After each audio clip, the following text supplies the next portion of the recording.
When life gives you lemons, well, you use the whole thing. That was essentially the motto of the Shakers, at least, a religious sect that existed in the UK in the 18th century and still barely exists in the United States, because, well, this is where all of the non-Catholic Christians ultimately turned up.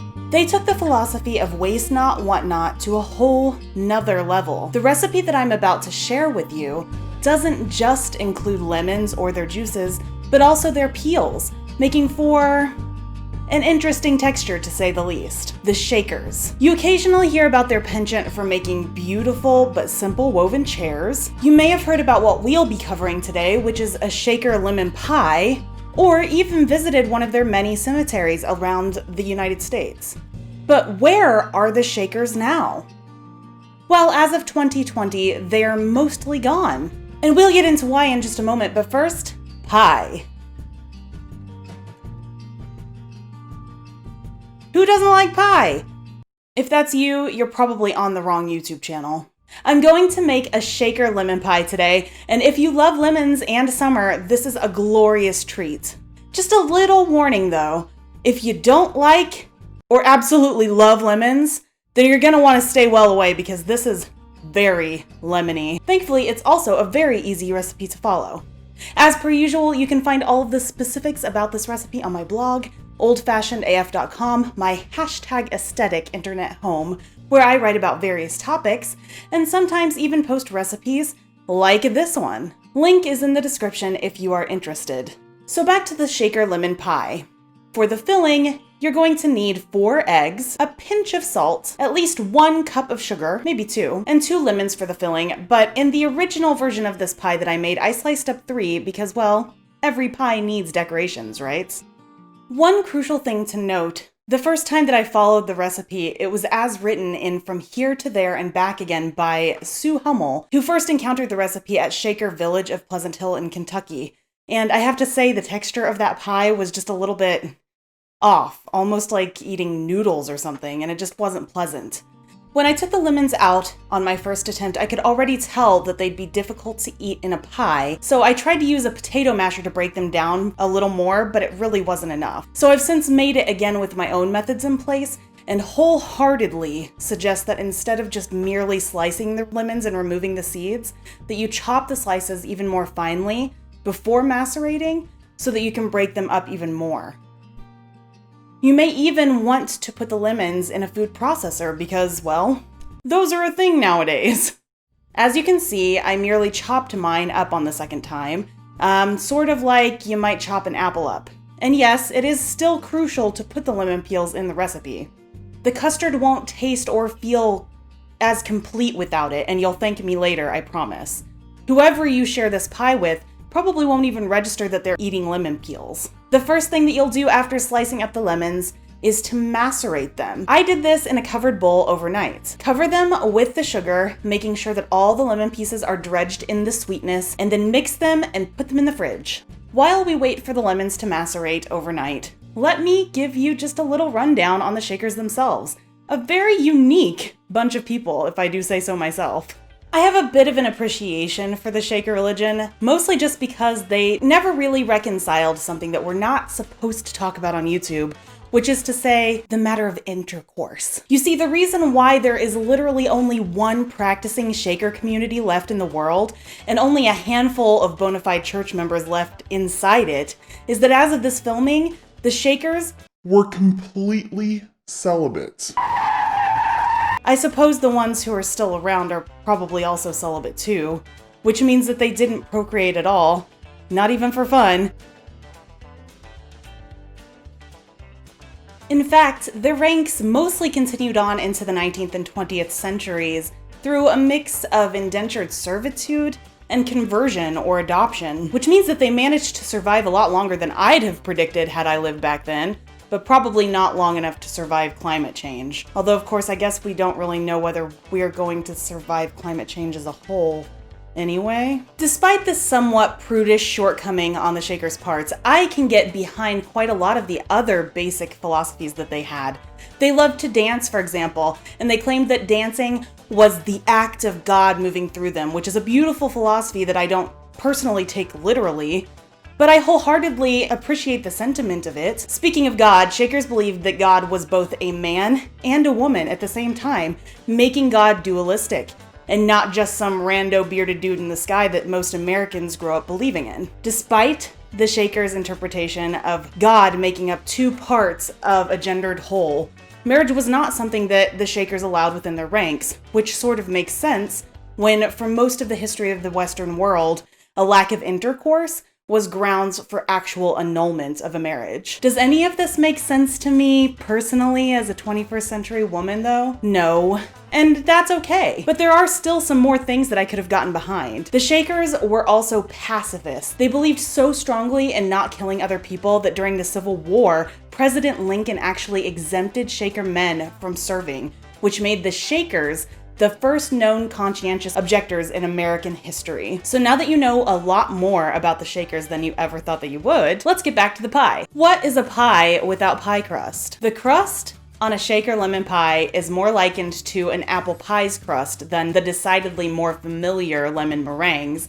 So plan to give this crust and the top crust, yes, there are two of them, some time in the fridge before rolling them out. First, gather together all of your ingredients, and of course you're going to need flour. I use two types because I'm fancy, but all-purpose is just fine. Shortening, and at least a quarter cup of ice cold water. Fun fact, while we're using vegetable-based shortening in this particular pie recipe, the term shortening was commonly used for anything from lard to butter to cooking oils before hydrogenated oils became a thing. So in this case, the original recipe would have been calling for any shortening, but probably would have meant lard or butter. And in this case, the shortening that we're going to use is honestly just what I have on hand, but it's also what was in the original recipe. Just for the record though, when it comes to pie crusts, I believe that butter is always better. What do you use in your own homemade pie crust? Let me know below. Cut in the salt and the flour into the shortening until the little breadcrumbs start to appear, and then add the water in until it's just enough that the crust starts to pull together. Once you've formed that ball of crust, then you'll basically just split it in almost half and then shape it into two different discs. Wrap the discs in plastic or parchment and then refrigerate them for at least 2 hours. They keep a lot longer than that though, so if you wanted to make the pie crust with the lemon mixture, well, that would be exactly what I did in advance. You could even freeze an unbaked pie crust. Then they basically just keep indefinitely or until you're ready to use them. I'm not really sure what would happen if you decided to freeze the custard though, so maybe just keep that one in the fridge. Or try to freeze it and let me know what happens. While the crusts chill, here's another fun fact about the Shakers. The founder of Shakerism was a woman named Mother Ann Lee. She began claiming to see visions of Jesus, who told her not to engage in relations because it was apparently sinful. Also, her followers thought that she was the second coming of Christ, so she and her followers, which at the time included her husband, left for the colonies to avoid, you guessed it, religious persecution. When they arrived, her husband abandoned her, but hey, she got to found a religion. Women in power rule. Anyway, back to the pie again. Line your pie pan with butter or an oil of your choice. Take the larger of your two almost halves of pie crusts out of the fridge. It helps to generously dust your work surface as well as the rolling pin before you roll it out. After you've rolled it to at least an inch or larger around the surface area of your pie pan, carefully curl and then lift the crust into the pie pan using your hands and shape the crust into the pan. Trim the crust to your liking. And, I trimmed mine down to the base of the pan's lip, mostly just because I knew that there would be a top crust too. And this is quite a deep pan, so I didn't want too much crust on the sides. But you do you. Line the crust with foil and pie weights. I always use the exact same bag of dried black beans every time that I par bake. They're basically my baking weights. And if you've seen my molasses pumpkin pie video, you know that I take par baking very seriously. This time is no different. While the bottom of your pie crust bakes, now it's time to prepare the custard. After the sugar has well and truly drowned out all of those juices from the lemons, don't do what I did, which was mash them up with an attempt to try and make the texture more palatable. Instead, hopefully you will have a beautiful mess of pulp, juices, and lemon rinds, just like I did on the second time. Mix the eggs into the lemon mixture, and then into the bowl, the eggs will go along with a pinch or two of salt, and mix them all until they are fully incorporated into the lemons. Then the pulpy custard goes into the bottom crust, and that means that time is now officially of the essence, so you'll want to be as speedy as possible when topping the pie with the pie crust. Which means not checking your phone or playing games on your computer instead of rolling out the top crust while the bottom crust par bakes, which is a fail on my part. Don't be like me. Hopefully your oven is still hot from the par baking at 375 Fahrenheit or 190 Celsius. Again, be smart and don't forget to cover the top of your pie crust, or this will happen when you crank up the heat to 450 Fahrenheit or 230 Celsius to bake the pie for the first 15 to 20 minutes. After that, take the temperature back down to 375 or 190 Celsius and bake for another 15 minutes, still covered, if you're even thinking about doing a lattice top like I did. It should be just a little bit jiggly when it's removed, so let it cool and set on the counter for at least 2 hours or in the fridge overnight. After it's initially cooled down, this pie is fabulous if you serve it cold. I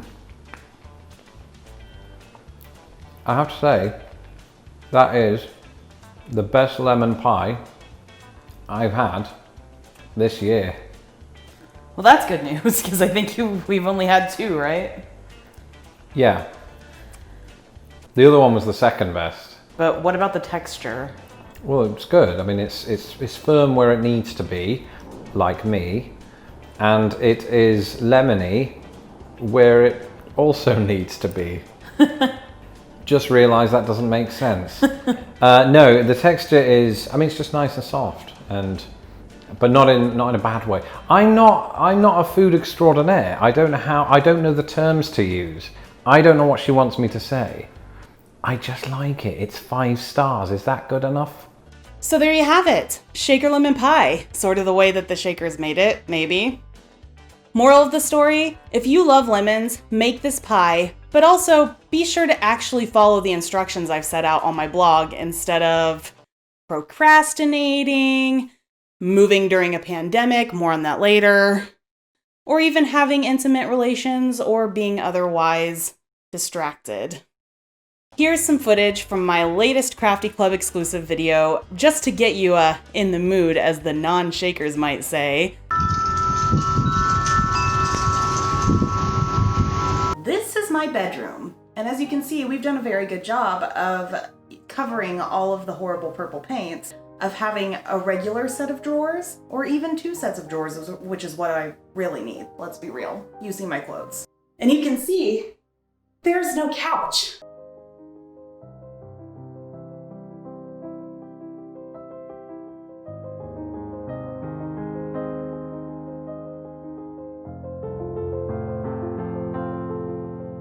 Want to become a member of the Crafty Club? The link is, of course, in the description below. Or you could watch any of these videos on food, because I think we can all agree that food is usually a pretty delicious watch, don't you think?